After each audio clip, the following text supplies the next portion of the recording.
budget, what measures would make your life easier? Let's go to Nick, who's in Cheltenham. Nick, good morning. Morning, James. How are you? Yeah, good, thank you. So tell me, what measures should the Chancellor put in place? Well, first of all, he has to put the 2.9 million people who have been totally excluded from every single benefit for 13, 14 months now ahead of everything. I will be disgusted if he doesn't put that first. It's just morally wrong to increase furlough of people for 18 months who are employed and totally forget the small traders, the freelancers, and the people that have not had a penny for that long a time. It's just outrageous. I'm just really upset about it. And what we're talking about, the excluded, and there are, all sorts of people who, for whatever reason, have fallen through the cracks. So we've got people who, they might be musicians and performers. They might be, as you say, they might be entrepreneurs. I mean, there are a range of things that he can or perhaps could do. And I'm assuming that somehow he needs to level the playing field, doesn't he?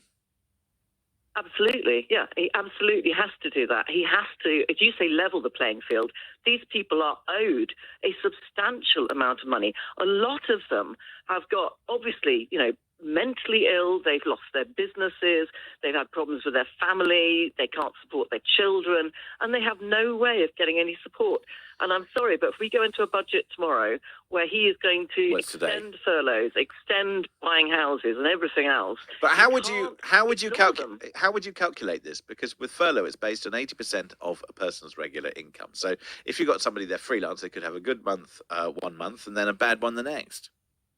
But it's done in the same way as the SIS scheme, the self-employed scheme that he's set up that does actually cover some people that are self-employed, just needs to have its, little parameters changed a bit so that it actually is inclusive. So do we need to have a way in which, say, for example, if you can prove that you've earned no money over the last 11 months, that you should be able to put in some form of claim? Because you don't want to have people who are perfectly able to... Well, of course you can. Of course you can prove that. You can show a bank statement. I got into a taxi the other day with a taxi driver on the way back from my hospital.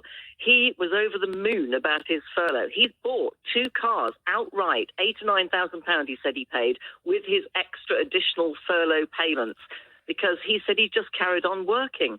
Now, there are enough crooks and people that have ripped off Rishi Sunak schemes who are taking money away legitimately from really good, hard-working small businesses and sole traders, and something must be done about it. Do you think there should be punishment if somebody's found to have either double claimed or falsely claimed? It's a criminal offence. It's a criminal offence to wrongly take benefits, and so many people are fraudulently using Rishi Sunak's money, and other people are going without.